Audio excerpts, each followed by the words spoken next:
العالمین والصلاة والسلام على اشرف الانبیاء والمرسلین وعلى آلہ وصحبہ اجمعین اما بعد اعوذ باللہ من الشیطان الرجیم بسم اللہ الرحمن الرحیم وما ارسلناک الا رحمتا للعالمین صدق اللہ العظیم۔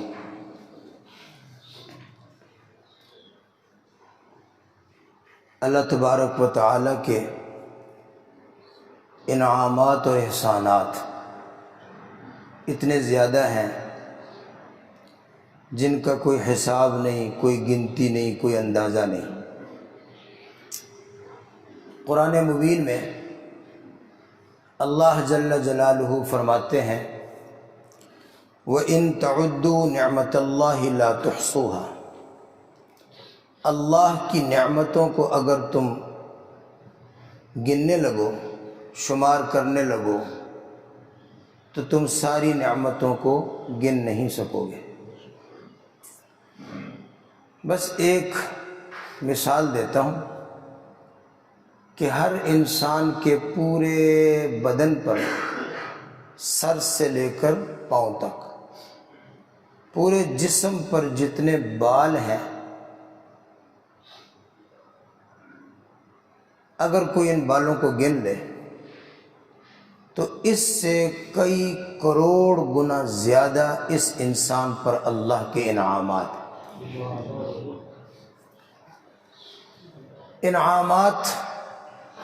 اللہ کے انعامات انفسی بھی ہیں اور خارجی بھی ہیں۔ انعامات انفسی وہ ہوتے ہیں جو انسانوں کے نفوس کے اندر، جانوں کے اندر اللہ نے اپنی نعمتیں رکھی ہیں۔ سر سے لے کر پاؤں تک انسان کا جو جسم ہے، اس میں اللہ نے کتنی چیزیں رکھی، اور کچھ خارجی انعامات ہیں جن سے انسان نفع اٹھا رہا ہے۔ تو انعامات اور احسانات کا قصہ تو یہ ہے کہ یہ ان گنت بے حد و حساب ہے، اور ایک ایک نعمت ایسی ہے کہ انسان اس کا پورا محتاج ہے۔ اگر خدا نخواستہ اللہ جل جلالہ کوئی ایک نعمت بھی چھین لے، یعنی اگر خدا نخواستہ یہ ہاتھ کی انگلیوں میں سے اللہ ایک انگلی چھین لے یا ایک انگلی کا ناخن ہی چھین لے، تو وہ انسان کامل نہیں، انسان ادھورا ہو جاتا ہے۔ ایک ایک نعمت کا انسان اتنا محتاج ہے کہ اگر کوئی ایک نعمت بھی چھن جائے جس کو بظاہر وہ معمولی سمجھتا ہو، خدا نخواستہ اگر کسی انسان کی آنکھوں کی صرف پلکیں گر جائیں اور اللہ جل جلالہ اس کو یہ پلکیں دوبارہ نہ دے، تو خدا جانتا ہے وہ انسان کتنا پریشان ہوگا اور اپنے آپ کو کتنا ادھورا سمجھے گا۔ وہ انسان پورا نہیں رہتا، وہ انسان کیا ہو جاتا ہے؟ ادھورا ہو جاتا ہے۔ تو ہر نعمت پر شکر ادا کرنے کا حکم ہے۔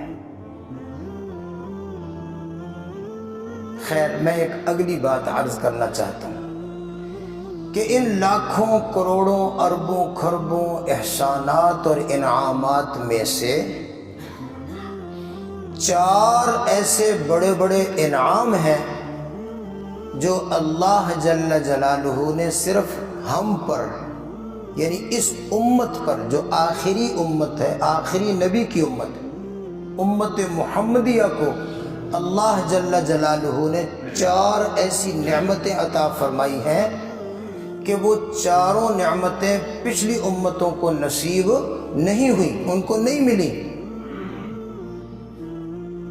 اور باقی جتنے انعامات ہیں شاید یہ چاروں نعمتیں ان تمام انعامات سے بڑی ہیں۔ یہ 4 نعمتیں بڑی بھی ہیں اور یہ اس امت کے لیے مخصوص بھی ہیں، خاص بھی ہیں، پچھلی امتوں کو یہ نہیں ملی۔ وہ کون سی 4 نعمتیں ہیں؟ نمبر 1، ماہ رمضان، نمبر 1 ماہ رمضان۔ یہ ماہ مبارک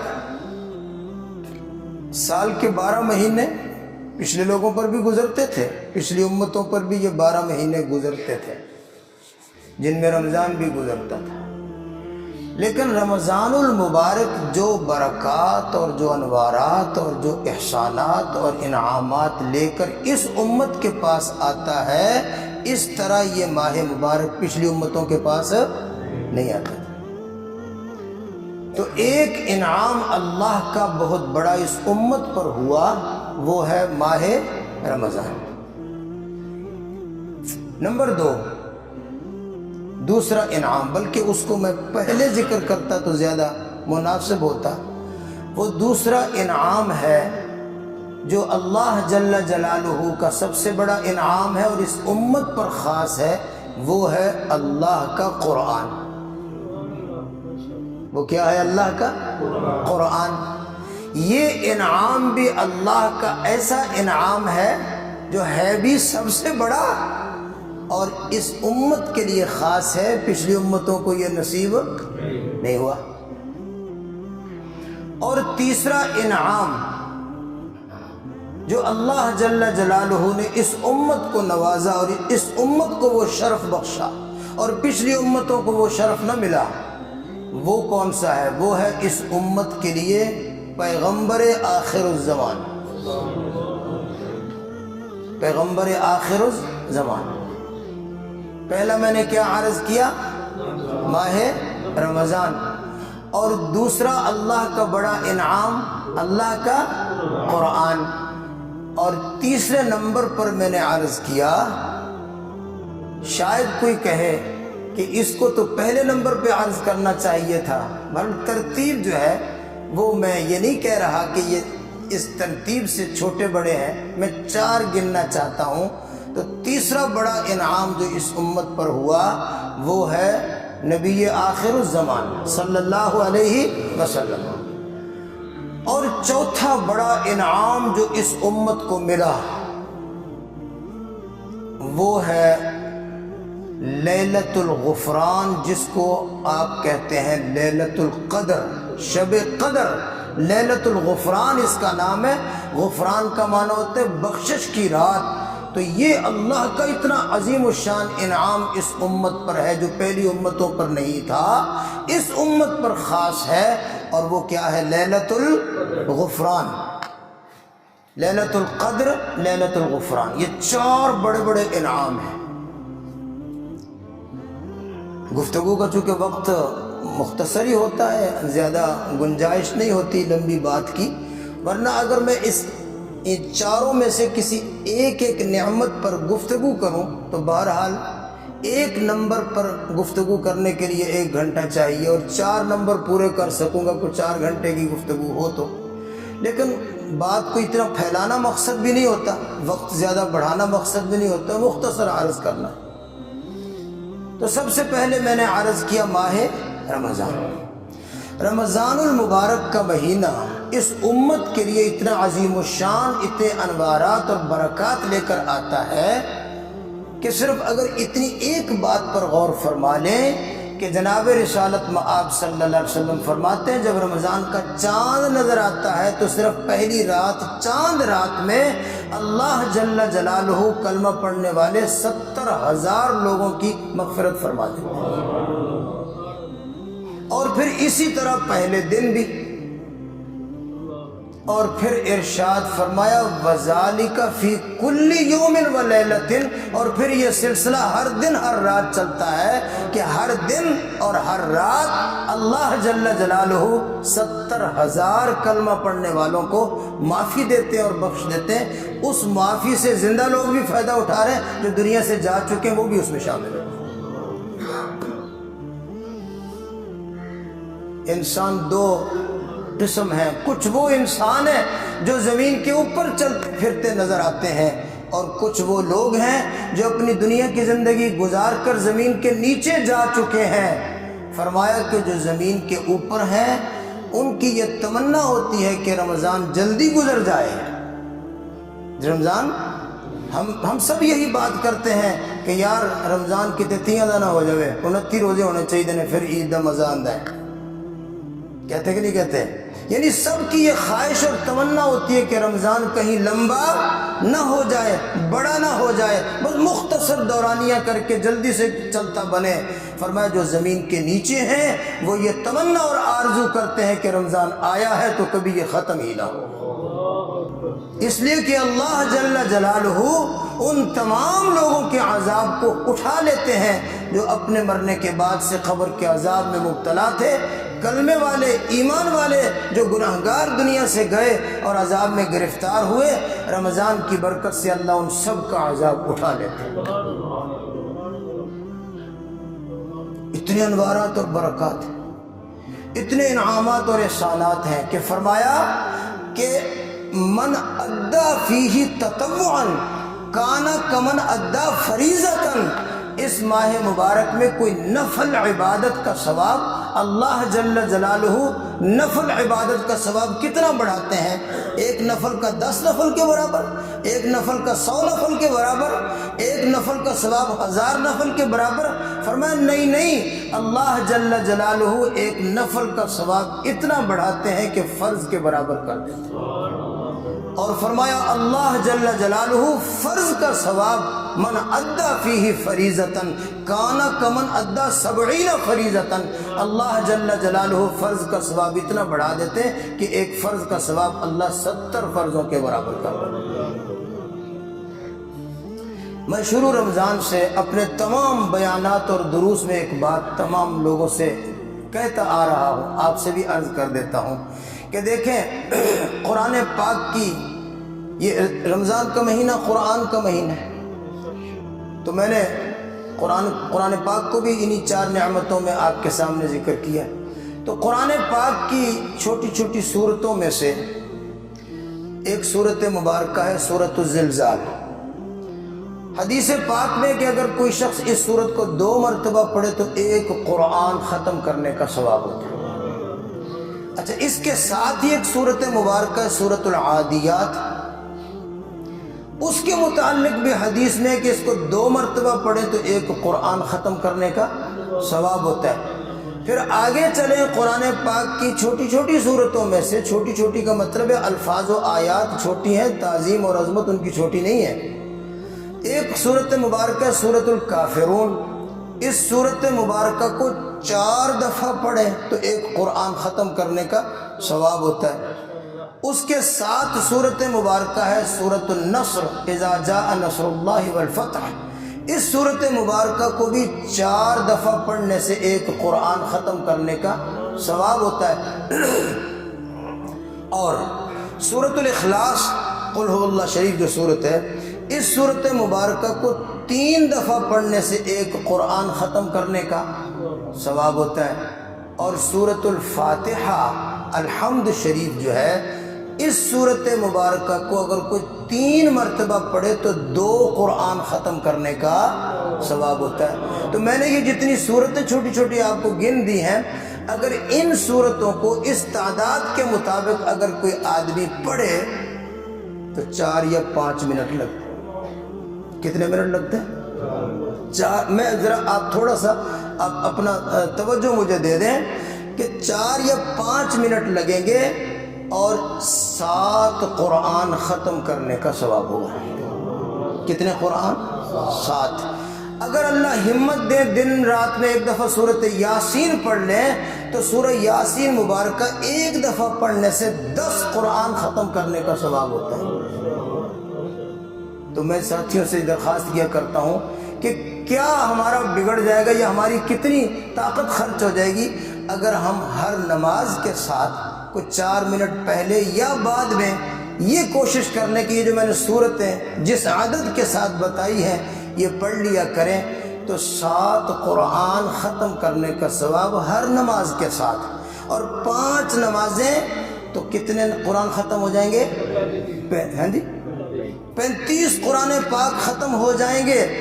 اور یہ 35 جو ہیں یہ 35 ہیں لیکن رمضان المبارک میں ایک برابر 70 کی ہوتا ہے. آپ 35 کو 70 سے ضرب دیں, آپ کا کیلکولیٹر جواب دے جائے گا. اللہ جل جلالہ اتنا اجر و ثواب عطا فرمائیں گے, اتنا اجر و ثواب اللہ عطا فرمائے گا. 2450 قرآن پاک ختم کرنے کا ثواب یومیہ ملے گا. اگر 5 نمازوں کے ساتھ صرف 4-5 منٹ قرآن پاک کو دے دیں. اور رمضان المبارک کا مہینہ یہ ہے کہ اللہ جل جلالہ نے اس مہینے میں ہمیں قرآن دیا. اب رمضان کا اور قرآن کا حق یہ ہے کہ کم از کم ہم یہ مہینہ تو قرآن کو دے دیں. ہم یہ مہینہ تو کیا کریں, قرآن کو دے دیں. تو میں عرض کر رہا ہوں کہ اللہ کا بہت بڑا انعام ہے رمضان, اور اس کے بعد اللہ کا بہت بڑا انعام کیا ہے, قرآن. پھر میں نے عرض کیا کہ اللہ جل جلالہ کا جو آخر میں نے عرض کیا کہ بہت بڑا انعام ہے لیلۃ الغفران, لیلۃ القدر. کتنی قدر والی وہ رات ہوگی کہ جس کا نام اللہ نے لیلۃ القدر رکھ دیا. وہ رات کتنی قدر والی ہوگی کہ اللہ جل جلالہ نے اس کی قدر کو اور اس کی عظمت کو بیان کرنے کے لیے قرآن پاک کی مکمل ایک سورہ مبارکہ سورۃ القدر اللہ نے اتار دی. اس کی قدر کیا ہے کہ فرمایا کہ وہ فرشتہ جناب حضرت جبرائیل علیہ السلام جو صرف پیغمبروں پر نازل ہوتا تھا, اللہ نے اس امت کے لیے یہ شرف رکھا ہے. وہ فرشتہ سوائے نبیوں کے کسی پر اترتا نہیں تھا. جب نبوت کا سلسلہ اللہ نے ختم کیا تو اللہ نے اس فرشتے کو حکم دے دیا کہ پہلے تو صرف نبیوں پر آیا کرتا تھا, اب تو آخری نبی کی امت پر بھی آیا کرے گا. اب وہ فرشتہ آخری نبی کی امت پر بھی اترتا ہے اس رات میں, اور اکیلا نہیں, اس کے ساتھ فرشتے ہوتے ہیں. تنزل الملائکہ والروح فیہا, 70,000 فرشتے صرف حضرت جبریل کے ساتھ. بعض نے لکھا ہے کہ 7 لاکھ فرشتے صرف حضرت جبریل علیہ السلام کی معیت میں آسمان سے زمین پر اترتے ہیں. فرق یہ ہے کہ نبیوں پر اترتا تھا, وحی لے کر اس امت کے پاس آتا ہے اللہ کی طرف سے سلام لے کر. سلام ہی حتی مطلع الفجر, طلوع فجر تک وہ اس امت کو سلام پیش کرنے کے لیے اور امت کے لیے سلامتی کا پیغام لاتا ہے اللہ کی طرف سے. یہ قدر ہے اس رات کی. فرمایا اس رات میں اگر کوئی شخص عبادت کرے ساری رات, آدھی رات, تہائی رات, کچھ حصہ, کچھ لمحے وہ عبادت اگر کر لے تو فرمایا 1000 مہینے کی عبادت سے بھی بہتر ہے. 1000 مہینے کی عبادت کے برابر نہیں کہا, بہتر کہا. اور جب اللہ کہیں گے 1000 سے بہتر تو کیا 2000 ہوگا؟ جب اللہ جس کو بہتر کریں گے خدا جانے وہ کتنا بہتر ہوگا. اور 1000 مہینہ 84 سال کی عبادت بنتی ہے.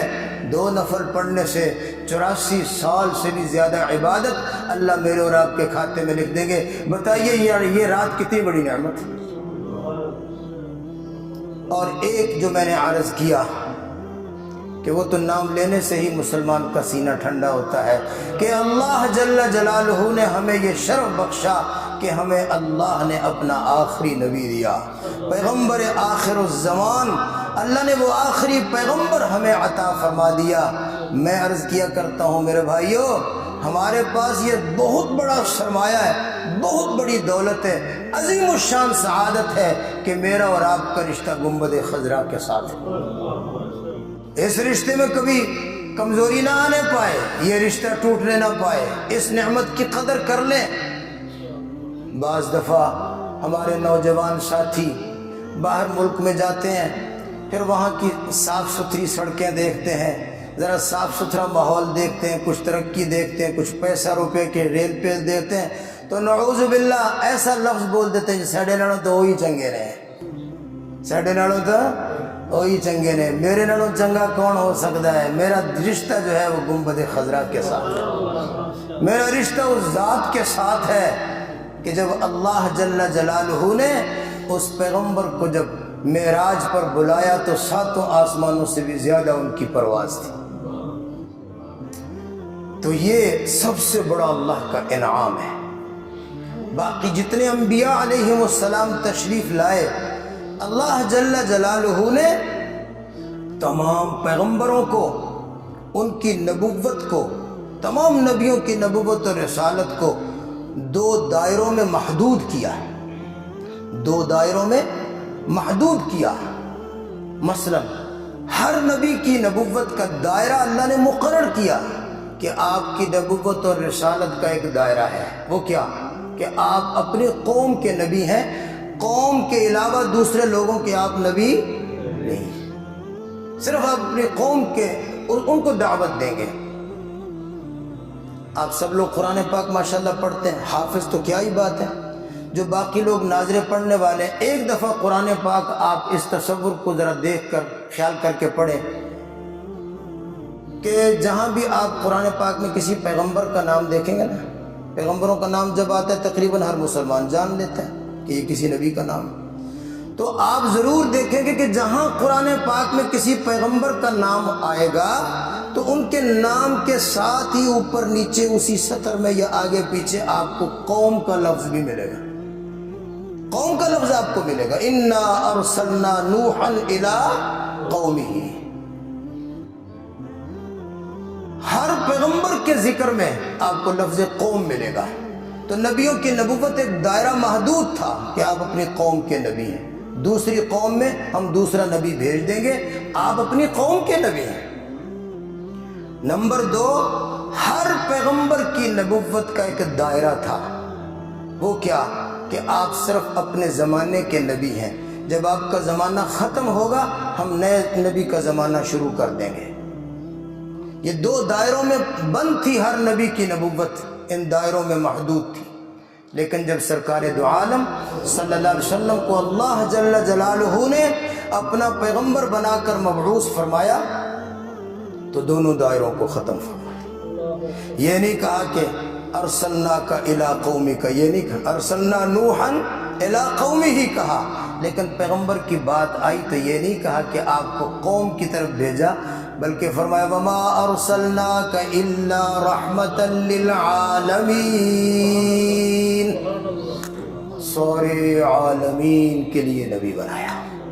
اور اللہ نے اپنے نبی سے بھی کہلوایا ہے، فرمایا آپ بھی کہو، لوگوں کو بتا دو، قل یا ایھا الناس انی رسول اللہ الیکم جمیعا، میں رسول اللہ ہوں الیکم جمیعا، اور سب کائنات کی طرف، زمین اور آسمان کی تمام کائنات اور تمام مخلوقات کے لیے آپ کو اللہ نے نبی اور رسول بنا کر بھیجا۔ آپ کا دائرہ نبوت اور رسالت کا اتنا ہی وسیع ہے جتنی یہ کائنات وسیع۔ تو جب آپ ہیں پوری کائنات کے ہر خطے کے، ہر قوم کے، ہر زمانے کے، ہر علاقے کے، ہر مخلوق کے، ہر کائنات کے نبی ہیں، تو آپ کے آنے کے بعد کسی نبی کی ضرورت رہے گی؟ جب کسی نبی کی ضرورت ہی نہیں ہے تو اللہ جل جلالہ بغیر ضرورت کے کسی کو بھیج دیں گے؟ اللہ کبھی فضول کام بھی کرتے؟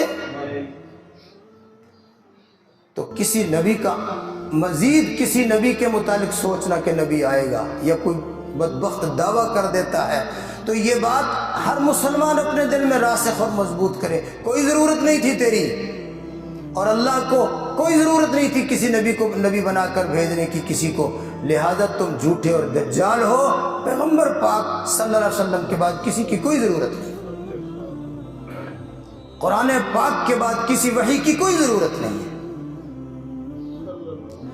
اللہ جل جلالہ نے یہ قصہ ختم کر دیا جناب رسول اللہ صلی اللہ علیہ وسلم کی ذات اقدس پر۔ آخر میں آپ کو ایک بات سنا کر بات ختم کرتا ہوں، بات بھی ہے لطیفہ بھی ہے۔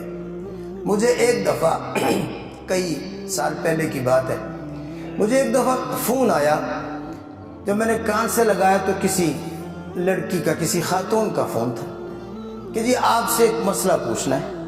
میں نے کہا جی پوچھ لیں، کہ مسئلہ یہ ہے کہ ہم دو بہنیں ہیں اور ہمارا دونوں بہنوں کا رشتہ نہیں ہو رہا، تو آپ، میں نے کہا جب انہوں نے اتنی بات کہی تو میں نے کہا جی دعا کرتے ہیں اللہ جل جلالہ رکاوٹ دور فرما دیں، رشتے آسان فرما دیں۔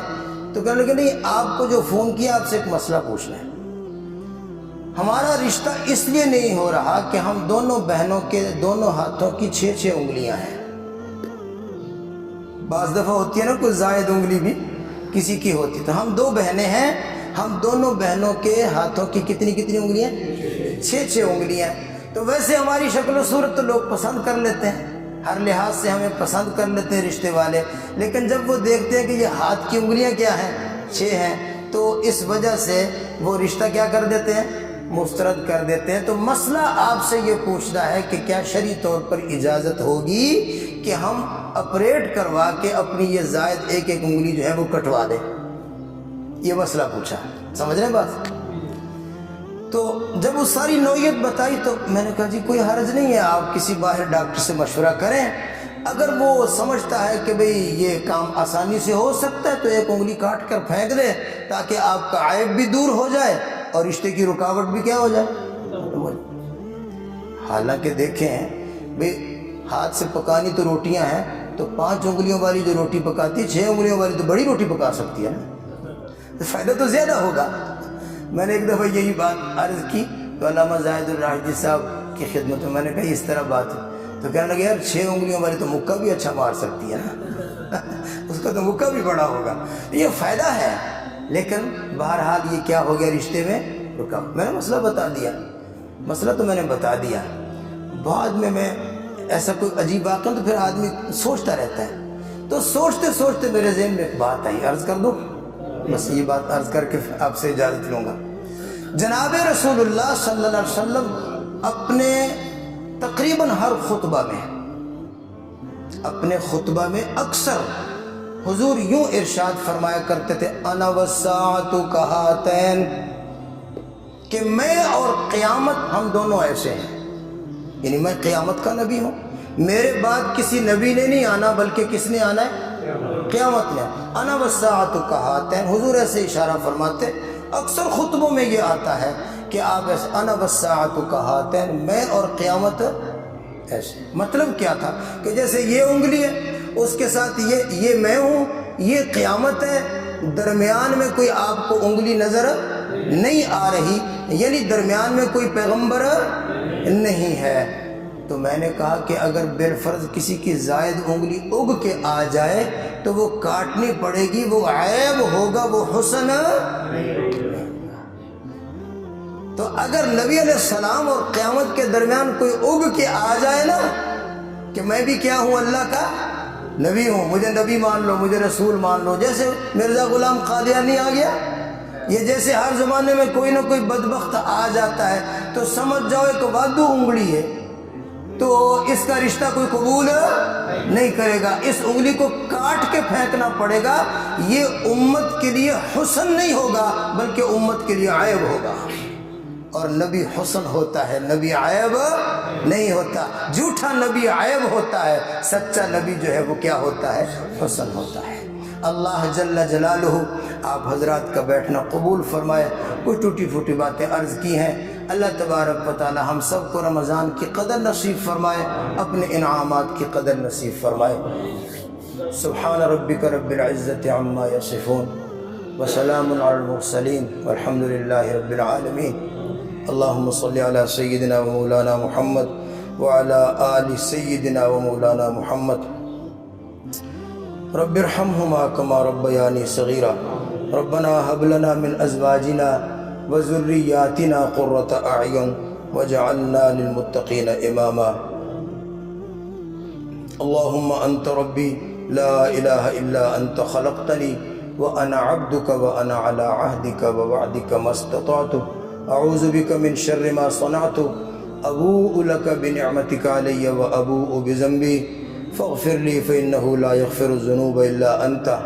یا اللہ ہمارے گناہ معاف فرما، یا اللہ ہمارے ماں باپ کے گناہ معاف فرما، یا اللہ ہمارے جتنے فوت ہو چکے ان کی مغفرت فرما، یا اللہ جو کوئی بیمار ہیں ان کو صحت اور تندرستی نصیب فرما، یا اللہ فلسطین کے مسلمانوں کی مدد فرما، یا اللہ فلسطین کے بھوکے پیاسے زخمی بچوں کی مدد فرما، ان کی مدد فرما، ان کی نصرت فرما، یا اللہ ظالموں کو نیست و نابود فرما، فلسطین کے مجاہدین کی نصرت اور امداد فرما، یا اللہ امت مسلموں کو احساس اور بیداری نصیب فرما۔ یا اللہ بیت المقدس شریف کو آزاد فرما۔ یا اللہ حرمین کی عزتوں کو دوبالا فرما۔ یا اللہ ایمان کی زندگی ایمان کی موت نصیب فرما۔ یا اللہ ایمان کی زندگی ایمان کی موت نصیب فرما۔ یا اللہ اس ماہ مبارک کو ہماری نجات کا ذریعہ بنا، ہماری معافی کا ذریعہ بنا، ہماری توبہ کا ذریعہ بنا، ہماری اصلاح کا ذریعہ بنا، قبولیت کا ذریعہ بنا، بخشش کا ذریعہ بنا، اپنے قرب کا ذریعہ بنا۔ سبحان ربک رب العزت عما یصفون وسلام علی المرسلین والحمد للہ رب